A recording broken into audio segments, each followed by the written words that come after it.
Go Princess Precure is one of the best seasons according to fans, only rivaled by the likes of Heartcatch. From a great story to mature characters, this season stands out as a solid addition to the Precure franchise. Today we're going to be talking about the designs and stock footage in these, and that includes transformations, attacks, as well as the opening. We are finally doing Design Diary Princess Precure.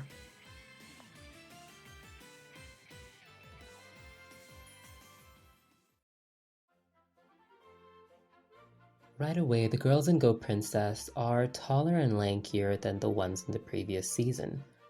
Gone is the glossy look of the hair, and every girl has a lot more detail now. I think it suits the slightly mature tone the show is going for, and I don't mean dark here, I just mean a bit more mature in terms of storytelling.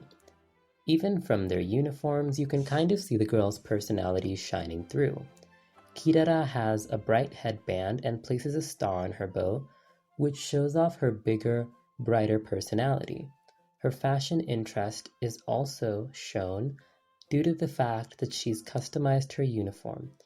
You can tell because her skirt is the only one which has a trim, and she also bought a slightly different bow from the other two. Minami has a simple bow, and the lines on her uniform are a lot straighter. Her skirt is the longest, and she wears stockings. It makes her look a lot more modest and serious. Additionally, she wears no hair accessory. Having her be so strict and rigid, at least in her appearance, makes her seem like the more serious one. The team leader, Haruka, has a small flower accessory, but her uniform is pretty standard. Now in their cure forms, they take on the classic colors pink, yellow, and blue. Cure Flora has ombre hair and keeps the messy bun from her civilian form. She's got a flower motif with flowers on pretty much every accessory. The giant bow holds the series emblem, a crown, and I appreciate the blooming sleeves, plus the shoe design which kinda looks like a flower opening up. There's a nice balance between the white and pink on the outfit, and having her long hair be blonde keeps the design from being messy color-wise. Now if we take a look at these beta designs, I think it's mostly the hairstyle and the outfit that changed. I think that the final design is pretty good, partly because it doesn't draw your eyes all over the place. I can also imagine they had to factor in how each of these skirts would look like in the mode elegant form.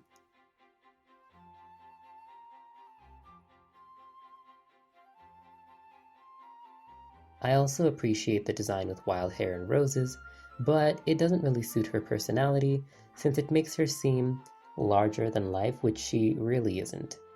The other betas have kind of messy lower halves, and it seems like they really struggled with the skirt the most in this design. Looking at the final product, I can say it's a bit unclear why they chose this one.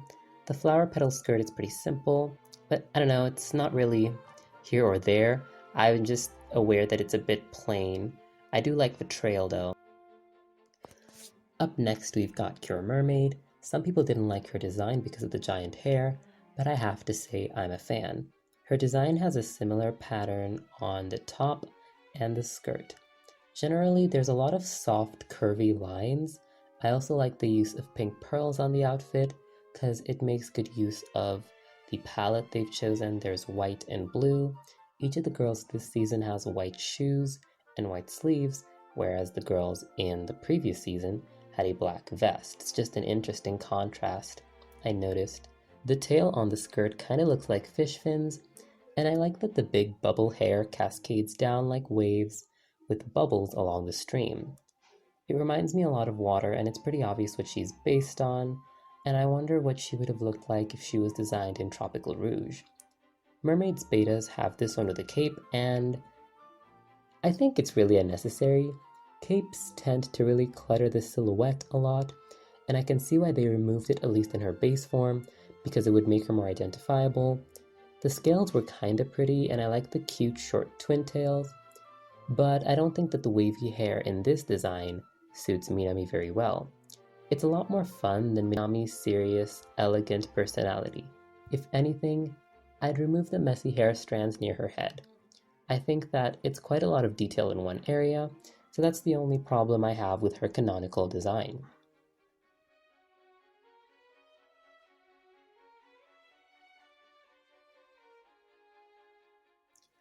Twinkle is last for now, and I really like the colors.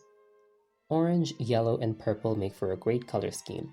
Yellow cures tend to have orange or green, and I like that when it comes to them, Toei is willing to give, the designers a bit of leeway to add extra colors. Her angular skirt is pretty good. There's also a lot of sharp angles in here, which kind of remind me of a star. I like that Mermaid has soft curves, and Twinkle's design has a lot of sharp angles, at least on the dress. There's a lot of stuff going on at the skirt, which makes it a bit busy, at least for my eyes, but I think it works. It makes her look like she's wearing a star, I imagine from top view. There's 4 points at the front. I don't know what the back of it looks like, I should probably look it up, but it evokes a star anyway. There's also pale yellow fabric trailing down, and I like that the shoes are mostly white, since the dress has a lot going on already. They've also got golden crowns as a team, which is something I forgot to mention. Plus, they each have a golden orb with the princess logo. Beyond that, the other similarities they have are the ombre hair and the streaks in their hair.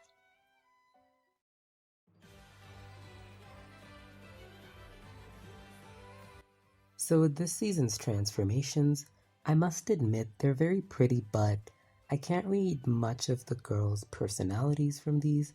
That's not to say they're bad. I don't think every transformation has to give you the girl's personality, but I just think that the camera is focused a lot on the outfits appearing rather than the girl's actual movement. There's really amazing shots with the symbols behind them, and the ballroom curtsy is incredible. I think that is something that I have to mention, but that's really all I can say about these. Now, onto the attacks. This season had CGI and a new form change for each attack. The Doki Doki to Go Princess era was a really good time for solo attacks. Everyone got upgrades with each new toy, and I really missed that. But anyway, Floral Tourbillon is her first attack. I actually really like the mode elegant here. It comes with chunky flower symbols, which I don't like, but I mean, it's about what I'd expect from her dress growing bigger. Minami's is a bit better. In her attack, she gracefully spins and is pretty calm and poised throughout it.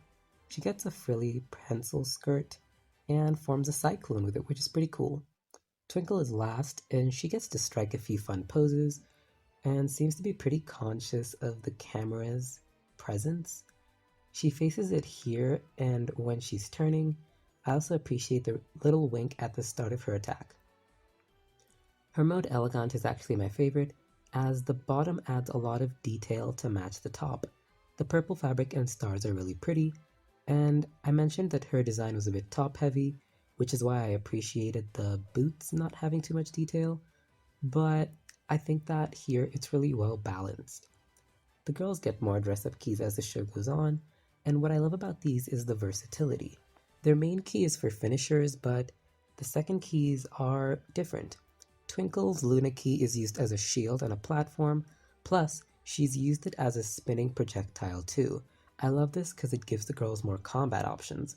Flora only has barrage attacks, but I guess hers is kind of basic. Everything about Flora is very basic compared to her teammates, which is something I'm noticing now. Her design, her uniform, her attacks. This isn't like a bad thing, it's just that everyone else has something more distinct. Mermaid has her ice key to freeze opponents, and her bubble key, which is a barrage attack. I think she can use it to catch things, but I don't remember her actually doing it, so I don't know. This is kind of what I hoped the element bottles would be like in Healin' Good, but oh well.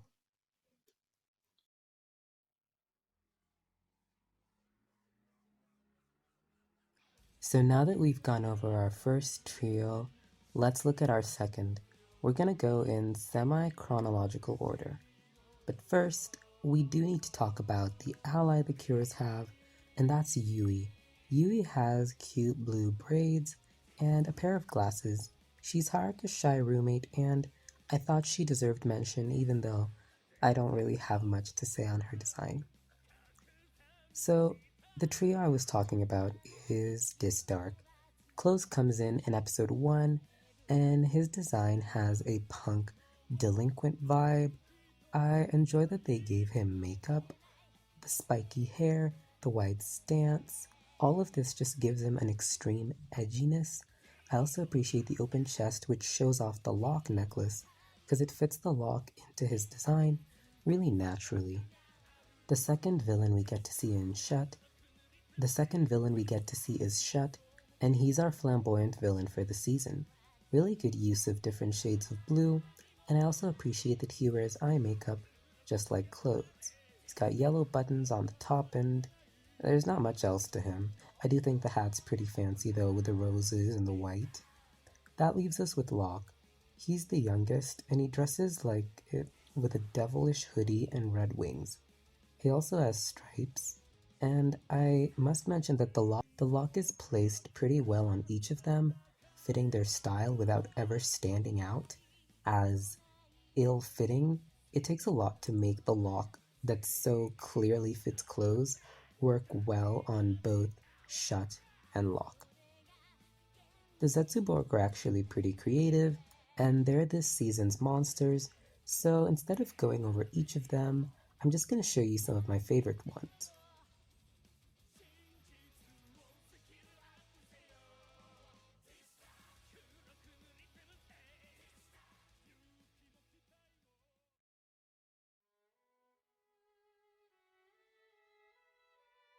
So I unfortunately lost the recording for this part, and only found out the day this was meant to go up, which is why it may sound less enthusiastic. This part was meant to cover the Twilight arc. Twilight is the fourth evil general, and she's the dark daughter of Dyspear. She's got long silver hair tied up on her head. The butterfly is a motif within her design, and she doesn't have the lock like the other three. It makes her seem more important somehow, or at least have different origins from them. Dyspear gives her some keys which let her transform into the Black Princess. These are pretty cool, and I like the evil transformation. I think you should definitely go watch it. I like the crown she gets, well, the mask she gets, because it matches the silhouette of the hair with its 3 points that divide it pretty well. Her butterfly becomes huge, and there's a blue orb to contrast the golden orb that the Go Princess girls have.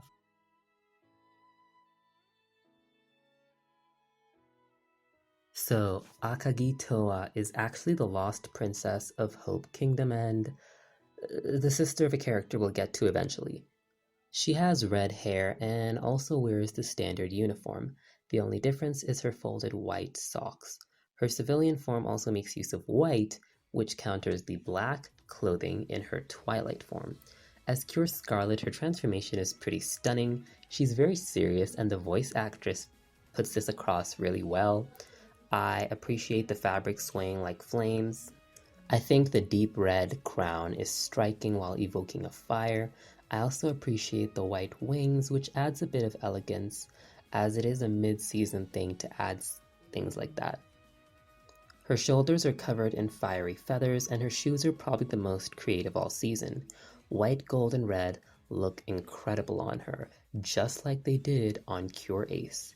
Now her mode elegant, I don't like. It's just more red and white, and it's all swallowed up. You know, the red is way too much. I think her Scarlet Violin is what I prefer in this attack.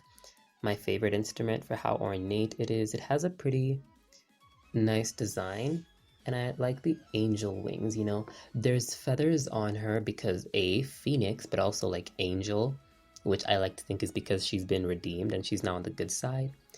Phoenix Blaze is a pretty good attack, and she has a bunch of good fire sub-attacks, but they're all very similar, not too much to go over.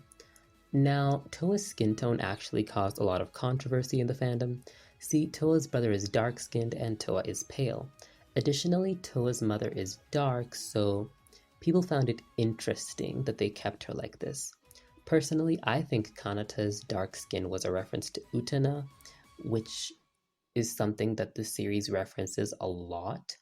But I thought I should bring it up since a similar controversy did happen this season when people were surprised that no one had even a remote tan on the Tropical Rouge team. But now that I've gone over her, we're going to cover the openings, which I normally don't do. But I think that these ones are pretty good, so we have to talk about them.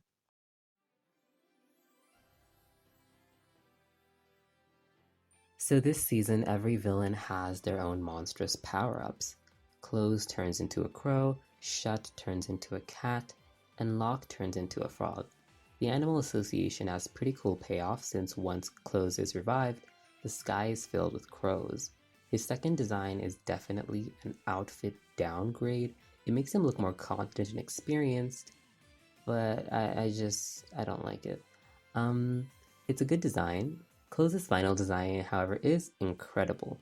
It's the best final villain design that I've seen.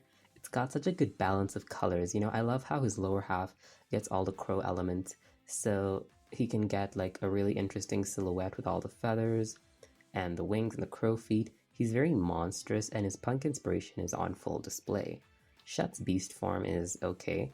I'm not gonna lie, the transitional forms look a lot better, like this face he makes when he's turning into a cat. I would love to see that applied to everything, but it's just a big animal, so there's kind of a hard limit to how much they can do. Lastly, in the trio, we have Kuroro. Now, him being a mascot is something I can get behind. Normally, I don't like the villain fairy twist because the mascot designs are usually so ugly and it's like, wow, he just turned into this little creature. But this design is actually really nice. Kuroro is a simple cat with a hoodie and hair. And I like that when he's grown up, in his lock form, there's frog skin patterns on the coat, which is a cool way to allude to his animal form. Once he's a frog, he's gigantic and ugly, and he keeps the red hair and wings. I don't mean ugly as in bad design, I mean ugly as in meant to gross you out. There's a red streak in his body which resembles a tie shape, and I think it's a neat use of the space there. When Close revives, he brings back two lackeys, Stop and Freeze. They're robotic twins who look a lot like Daft Punk, and I would say good on the designers for keeping their colors metallic to kind of match with that aesthetic. Now finally we have Dyspear. She's got a giant hole in her stark white cleavage and a horned head with red eyes. The red cape attached to her is not just attached by the horns, but her wrists. It's pretty iconic, kind of like the dark feathers on her dress. There's a spiky crown, but I don't really like it. It just kind of looks messy. But as I'm staring at it, it actually looks kind of fine. Initially, I was disturbed by it, but as you look at them more, it's like, okay, this actually isn't that bad. It gives her such an intimidating silhouette, which is heavily undersold by the silhouette she gets in the opening. It doesn't even look like her. It looks like Joker from Smile Precure. But yeah, so now that we've gone over the villain's power-ups, let's see what our fairies get. Puff and Aroma are both terms related to perfume, which I think is fitting if they wanted a theme. I think Puff has a really cute design that's readable as a dog, and her human form has really fun cotton candy hair. Aroma is much cuter in my opinion, good proportions, and his accessory actually seems less tacky because the dog crown kind of seems very added on. I like his human design too, and the butler fit is really appropriate.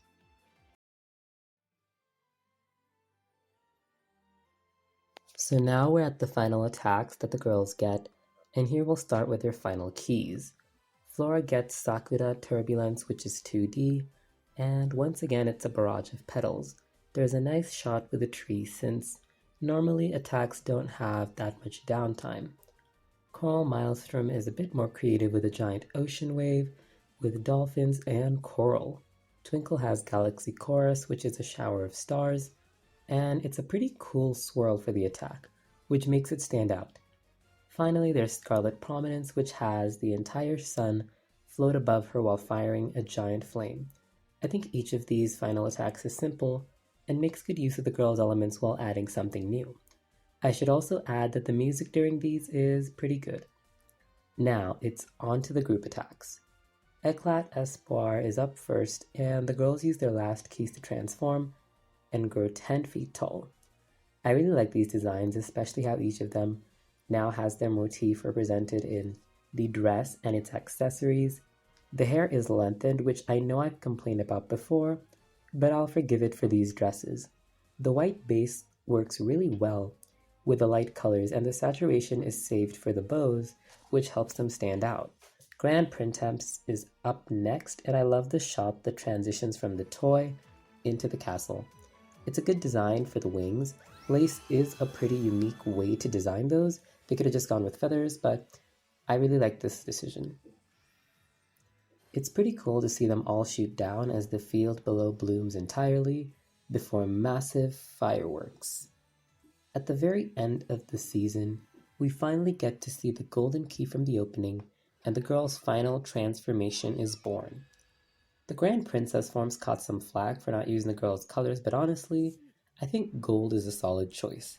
It makes them look regal and communicates their royalty better than everything else. I think that Flora's crown could be improved, but these are really nice, especially the giant staff.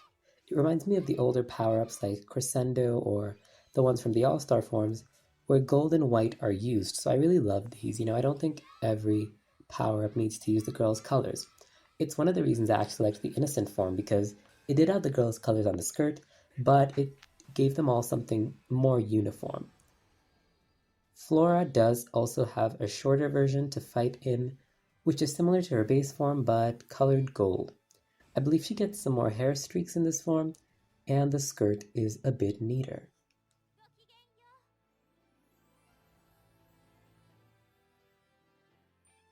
This final section is dedicated to the movie characters. Now, since it was a triple feature, things were a bit cramped, but I'll try to give everyone some spotlight, starting with a 3D movie. For here, I just want to say that I really love the glossy CGI of the Happiness Charge and Go Princess era. It worked really well with the thick outlines and the glossy shading. Probably one of my favorite CGI styles. I think Hugto was still a little like this, but it was slightly different. Anyway, Refi is the movie character, and her angular hair is a really cute touch. She looks excitable, but beyond her face, nothing else really shows that. I do like the big pink bow though. Her outfit reminds me of Sugar Melody, plus the shoes are amazing. Night Pumpkin is the villain, and he's got a pretty fun and vibrant design. The cape has web designs, and the vine feet are pretty interesting. I also think the helmet is good, with the crown kind of looking like a wheel. He combines a lot of Halloween elements into one design. The 2D movie has some new characters too, and I'll start with the royal family. The queen's regal purple dress is really extravagant and full of pumpkins and jewels. I think a design like this should definitely be used for one of the villain generals. The king is also pretty great. He looks very plump, and the excessive jewelry is so fitting. These are probably some of my favorite designs of the season. Princess Pompalulu is okay.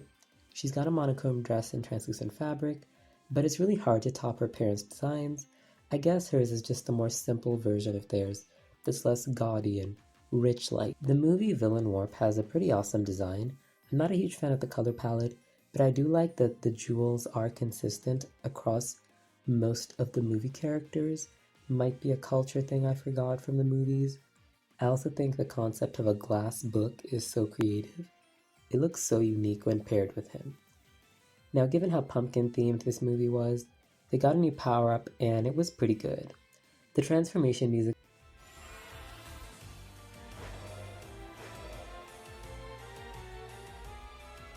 swells on this one shot of Flora, and it looks really beautiful. This attack isn't CGI, nor is this mode elegant, but you don't really need it for what's essentially a very simple gradient dress. The way the flowers bloom slowly, with the ribbons twirling, is incredible. Not to mention, they finally did something interesting with Mermaid's dress, probably the most unique mode elegance she's had. Whoever animated the part with the castle deserves a raise because it looks incredible. Halloween Eclair is a great movie attack, and for once the team power-up wasn't messed up like the All-Stars movies, which normally don't do much with a base design. I also have to appreciate how creative the monster is. There's one thing that's consistent across all the designs, it's the presence of pumpkins and jewels. which I'd say is pretty good because they were used very well. So those are the designs I wanted to cover, and that's pretty much all I had to say. If there's something I left out, it's probably because I didn't have much to say about it, or I just didn't like it, like the Primavera dresses from the All-Star movies. So that brings us to the end of this video. This was probably the most difficult design diary to get done. I just kept forgetting things. I don't know why. Anyway, we're around 500, so I want to say thank you for that. And see you next time. I do hope I'm able to work on the other project and it's not as difficult as this one was. But with that said, see you guys next time and like and subscribe if you enjoyed it.